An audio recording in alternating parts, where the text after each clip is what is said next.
National TV Bihar के खास bulletin खबरें दिन भर में और मैं हूं आपके साथ आत्मजा। खबरों का सिलसिला शुरू करें। आइए उससे पहले देखते हैं आज के मुख्य हेडलाइंस। बिहार में हुआ बड़ा खेला, राजद के विधायक ने थामा बीजेपी का दामन।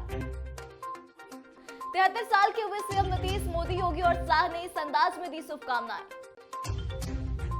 एक्शन में स्वास्थ्य मंत्री सम्राट चौधरी, प्राइवेट क्लिनिक चलाने वाले सरकारी डॉक्टर पर होगी बड़ी कार्रवाई।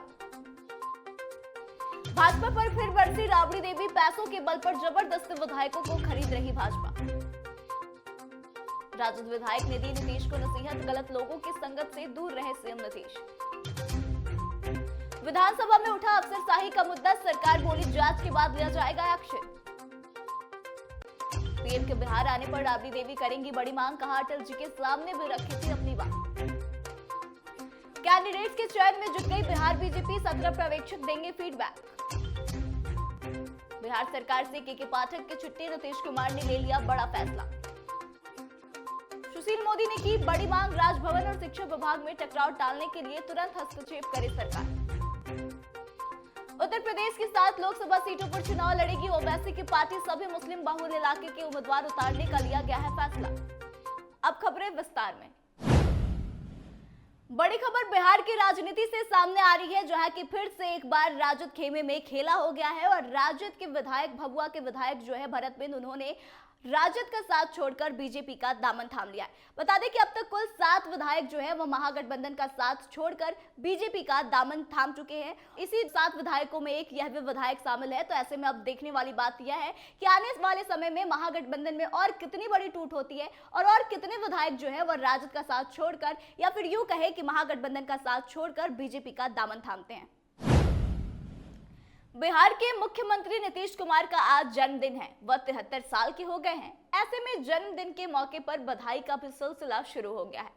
जी आपको बता दें कि देश के प्रधानमंत्री नरेंद्र मोदी, गृह मंत्री अमित शाह, यूपी के सीएम योगी आदित्यनाथ, सम्राट चौधरी, विजय कुमार सिन्हा, आरसीपी सिंह समेत तमाम बड़े नेताओं की ओर से उन्हें बधाई दी गई है। देश के प्रधानमंत्री नरेंद्र मोदी ने सोशल मीडिया प्लेटफॉर्म एक्स पर सीएम नीतीश कुमार के लिए लिखा है कि बिहार के मुख्यमंत्री श्री नीतीश कुमार जी को हार्दिक शुभकामनाएं। लोगों की सेवा में उनके लंबे और स्वस्थ जीवन के लिए प्रार्थना करता हूं। विधानसभा में आज प्रश्नोत्तर काल के दौरान स्वास्थ्य विभाग को लेकर सवाल खड़े किए जा रहे थे। इस दौरान माले के विधायक अजीत कुमार ने कहा कि राज्य में कई जगह डॉक्टरों की संख्या कम रहने से इमरजेंसी सेवा प्रभावित हो रही है। ऐसे में सरकार को इस बारे में विचार करना चाहिए। स्वास्थ्य मंत्री सम्राट चौधरी ने उन्हें आश्वासन दिया कि इस पर जल्द ध्यान दिया जाएगा। माले विधायक अजीत कुमार ने कहा कि अलग अलग अस्पतालों में डॉक्टर की संख्या कम रहने से ओपीडी सेवा प्रभावित होती है या नहीं, मैं यह सवाल करना चाहता हूं, लेकिन इसका जवाब मुझे नहीं मिला। जिसके बाद हेल्थ मिनिस्टर सम्राट चौधरी ने कहा कि जवाब बिल्कुल साफ है माननीय सदस्य, उधर उधर की बातें ना करें। कांग्रेस विधायक मुरारी गौतम और सिद्धार्थ सौरभ ने एनडीए ज्वाइन किया है। वहीं राजद खेमे से संगीता देवी ने पाला बदलकर एनडीए में शामिल होने का फैसला लिया। इससे पहले भी राजद के 3 विधायक पाला बदलकर सत्ता पक्ष में आ गए। ऐसे में अब इस पूरे मामले में बिहार विधान परिषद की नेता विपक्ष राबड़ी देवी ने तीखा पलटवार किया है। राबड़ी देवी ने भाजपा को कमजोर बताया। राजद नेत्री और पूर्व मुख्यमंत्री राबड़ी देवी का कहना है कि भाजपा तो कमजोर है ना, इसलिए वह खरीद रही है विधायकों को, जबरदस्ती पैसा दे रही है। वो लोग ना सिर्फ बिहार में ऐसा कर रहे हैं बल्कि पूरे देश भर में यही काम कर रहे हैं। भाजपा और केंद्र की सरकार पूरी तरह से कमजोर हो गई है, इसलिए यह सारा हरकत उनके तरफ से किया जा रहा है। वो लोग बुरी तरह से टूट चुके हैं, इसी वजह से यह सब काम करने की कोशिश कर रहे हैं। राष्ट्रीय जनता दल के वरिष्ठ नेता और नेता प्रतिपक्ष तेजस्वी यादव जन विश्वास यात्रा करके पटना लौट आए हैं। 20 फरवरी से शुरू हुई जन विश्वास यात्रा के दौरान नेता प्रतिपक्ष ने सभी जिलों से गुजरते हुए करीब 3000 किलोमीटर की यात्रा की। गुरुवार को यात्रा का आखिरी दिन था। अब नेता प्रतिपक्ष 3 मार्च को गांधी मैदान की अपनी जन विश्वास महारैली की तैयारियों में जुट गए हैं। वहीं इस रैली को लेकर राजद के विधायक ने बड़ा दावा किया।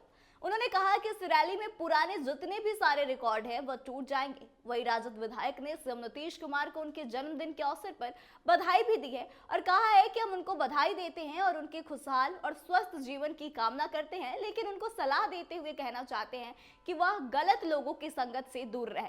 बस इससे अधिक मैं उनके बारे में कुछ नहीं कहना चाहूंगा। बिहार में अधिकारियों को जनप्रतिनिधियों से मिलने के लिए सप्ताह में एक दिन का समय तय किया गया है, लेकिन आए दिन यह शिकायत मिलती रहती है कि सरकारी ऑफिसर जनप्रतिनिधियों से मुलाकात करना नहीं चाहते। अब इसी मामले को लेकर बिहार विधानसभा के अंदर बड़ा सवाल उठाया गया है। विधायक मिथिलेश कुमार ने सदन में सवाल उठाया कि सांसद और विधायक से जिला के पदाधिकारी महीना तक मुलाकात नहीं करते। ऐसे में जन समस्याओं का निवारण उचित ढंग से नहीं हो पाता है। ऐसे में उनके तरफ से एक दिन सुनिश्चित करने की मांग करता हूं। इसका जवाब देते हुए प्रभारी मंत्री ने कहा कि सरकार की तरफ से पहले ही सभी पदाधिकारी को यह निर्देश दिया गया है कि वह सप्ताह में एक दिन जनप्रतिनिधियों से जरूर मुलाकात करें, लेकिन इसके बावजूद अगर ऐसा कोई मामला है तो सरकार इसको अपने स्तर पर जांच करके दिखवा लेगी।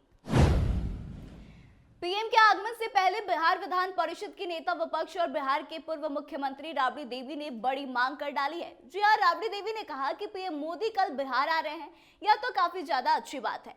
हम पीएम मोदी से मांग करेंगे कि बिहार को विशेष राज्य का दर्जा दिया जाए। हम लोगों का शुरू से यह मांग रहा है।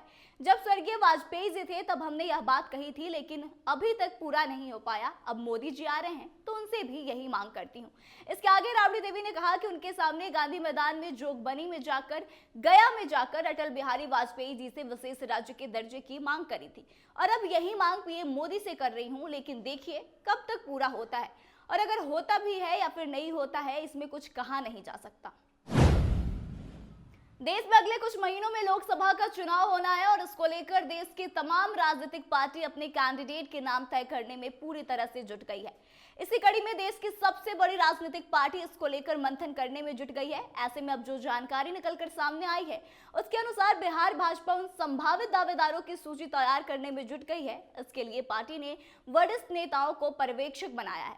पर्यवेक्षक मौजूदा सांसद के अलावा उस क्षेत्र में और कौन कौन से उम्मीदवार हो सकते हैं, इसकी सूची तैयार करेंगे और प्रदेश चुनाव समिति को सुपुर्द करेंगे। बिहार के शिक्षा विभाग से बड़ी खबर सामने आई है, जिसमें कि आपको बता दें कि अपर मुख्य सचिव के पाठक की बिहार सरकार से छुट्टी हो रही है। के पाठक जल्द ही शिक्षा विभाग के अपर मुख्य सचिव का पद छोड़ेंगे। राज्य सरकार ने इसकी सहमति दे दी है। मिल रही जानकारी के अनुसार के पाठक को केंद्रीय प्रतिनियुक्ति पर भेजा जा रहा है। उन्होंने केंद्रीय प्रतिनियुक्ति पर जाने के लिए राज्य सरकार से अनुमति मांगी थी। बिहार सरकार के सामान्य प्रशासन विभाग के सूत्रों ने बताया कि मुख्यमंत्री नीतीश कुमार ने के पाठक को केंद्रीय प्रतिनियुक्ति पर भेजने की सहमति अब दे दी है। ऐसे में पाठक शिक्षा विभाग में कुछ ही दिनों के मेहमान हैं। बिहार के पूर्व डिप्टी सीएम सुशील कुमार मोदी ने कहा है कि राजभवन और शिक्षा विभाग के बीच लंबे समय से जारी टकराव बिहार के शैक्षणिक वातावरण पर प्रतिकूल प्रभाव डाल रही है। इसका समाधान करने के लिए शिक्षा मंत्री को जल्द से जल्द हस्तक्षेप करना चाहिए। सुशील मोदी ने कहा कि राजभवन की सहमति के बिना कुलपतियों की बैठक बुलाना और उसमें शामिल न होने वाले के वेतन पर रोक लगाने जैसी कड़ी कार्रवाई करना बेहद ही दुखद है। उन्होंने कहा कि स्कूल में पढ़ाई और छुट्टी की अवधि को लेकर भी स्थिति को तनावपूर्ण बनाना बिल्कुल भी सही नहीं है। हैदराबाद के सांसद और एआईएमआईएम चीफ असदुद्दीन ओवैसी ने उत्तर प्रदेश से लोकसभा चुनाव लड़ने का पूरे तरीके से मन बना लिया। ऑल इंडिया मजलिस इत्तेहादुल मुस्लिमीन यानी कि एआईएमआईएम ने उत्तर प्रदेश में 7 सीटों पर प्रत्याशी उतारने का फैसला लिया है। बता दें कि जिन सीटों पर ओवैसी अपना उम्मीदवार उतारेंगे वह मुस्लिम बहुल इलाका है। इन 7 सीटों पर चुनाव लड़ने की तैयारी में पार्टी पूरी तरह से जुट गई है। ऐसे में ओवैसी का यह कदम इंडिया गठबंधन के लिए ज्यादा मुश्किलें पैदा कर सकता है। इससे समाजवादी पार्टी को भी काफी ज्यादा नुकसान होने की संभावना है। तो आज के इस खास बुलेटिन में बस इतना ही। आगे की तमाम खबरों के लिए बने रहे हमारे साथ। देखते रहे कैपिटल टीवी बिहार। धन्यवाद।